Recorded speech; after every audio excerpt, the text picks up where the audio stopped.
अच्छा जी, एक भाई ने कॉल की और वो अपने मरहूम भाई के जो बीवी बच्चे थे उनको भाई की जायदाद में से कुछ भी देना नहीं चाह रहा था और वो सारा ही हड़प करना चाह रहा था, नाजायज़ कब्ज़ा करना चाह रहा था और जगह जो है वो अपने नाम लगवाना चाह रहा था। तो वो मुझे कहता है कि मुनीर भाई ये क्या है, ये किस तरीके से फौत होने वाले बंदे की जायदाद जो है ना वो तकसीम होगी। पढ़ा हुआ नहीं था, ये बात क्लियर है, उसको समझ नहीं थी। तो मैंने उसे बताया कि भाई ये तरीक़ाकार है, इस तरीके से इस जायदाद ने तकसीम होना है, इस तरीके से इसका विरासती इंतकाल होना है। तो वो भाई कहता है यार कुछ ले दे के ना इसका कोई हल निकालो, और मैं ये जगह देना नहीं चाह रहा, इसको सारी किसी तरीके से मेरे नाम लग जाए। तो मैंने उसे बताया कि भाई ऐसे ना करो, ये तो अच्छी बात नहीं है, आप तो कुरान की मुखालफत कर रहे हैं।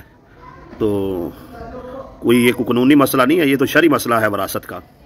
असल में लोगों को आज तक यही नहीं पता चला कि ये जो विरासत का मामला है ये कोई पाकिस्तान के कानून का मसला नहीं है, ये अल्लाह की किताब का मसला है, कुरान मजीद का मसला है।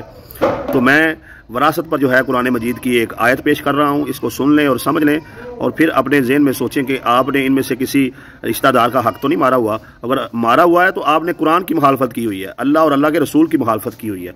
लीजिए आयत मुबारक, लीजिए सूरह निसा की आयत नंबर 11 है, जिसमें अल्लाह तबारक व तआला ने फरमाया अल्लाह तुम्हारी औलाद के बारे में तुम्हें हदायत फरमाता है कि एक लड़के का हिस्सा 2 लड़कियों के हिस्से के बराबर है। यानी कि अगर बेटी को 1 रुपया मिलेगा जायदाद में से तो बेटे को 2 रुपये मिलेंगे।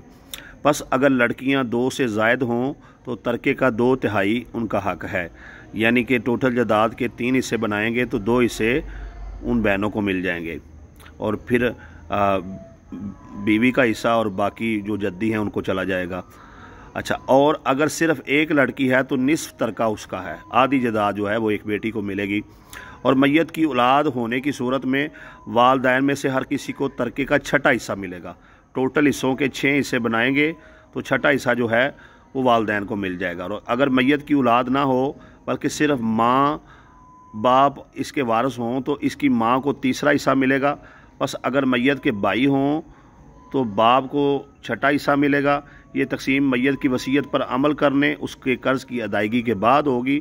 अच्छा, ये भी वीडियोज़ में अक्सर बताया है कि ये जो हुक्म है ना कर्ज़ अदा करने का और मुतवफ़ी की वसीयत पर अमल करने का, ये भी कुरानी हुक्म है, इस पर भी अमल करना हुक्म इलाही है और इसके कर्ज़ की अदायगी के बाद होगी। अच्छा, तुम्हें मालूम नहीं कि तुम्हारे वालिदैन और तुम्हारी औलाद में फ़ायदे के वाले से कौन तुम्हारे ज़्यादा करीब है?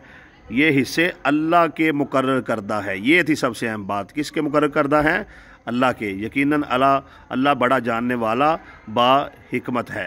लिया अल्लाह तबारक व तआला का हुक्म, यानी कि आखिरी लाइन में अल्लाह ने फरमा दिया कि ये हिस्से जो हैं तुम्हारे रब्बुल आलमीन यानी कि अल्लाह के मुकर्रर करदा हैं।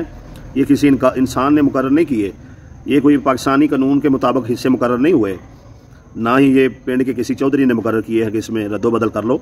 भाइयों, ये हिस्से अल्लाह के मुकर्रर करदा हैं। इस वीडियो को बार बार देखें भी, शेयर भी करें और गौर करें कि इन हिस्सों में से आपने किसी का हिस्सा जो है माल जो है वो हड़प तो नहीं किया हुआ, किसी के साथ जुल्म तो नहीं किया हुआ। अगर आपने किया हुआ है तो आपने अल्लाह की तरफ से उसका जो हिस्सा मुकर्रर है वो आपने गसब किया हुआ है। आपकी पहली अदावत, पहली दुश्मनी, पहली मुखालफत जो है वो अल्लाह से है, उसके रसूल से है और उसके बाद उस बंदे से है, इसका आपने जो है वो हक खाया हुआ है। तो बराए मेहरबानी अल्लाह के हुक्म पर अमल करते हुए अगर किसी का हिस्सा गसब किया हुआ है तो अपनी ज़िंदगी में ही उसे लुटा दें, ताकि अल्लाह तबारक व तआला आपको माफ़ फरमाए और आपकी इबादत जो हैं वो अल्लाह की बारगाह में मकबूल व मंजूर हो जाएँ।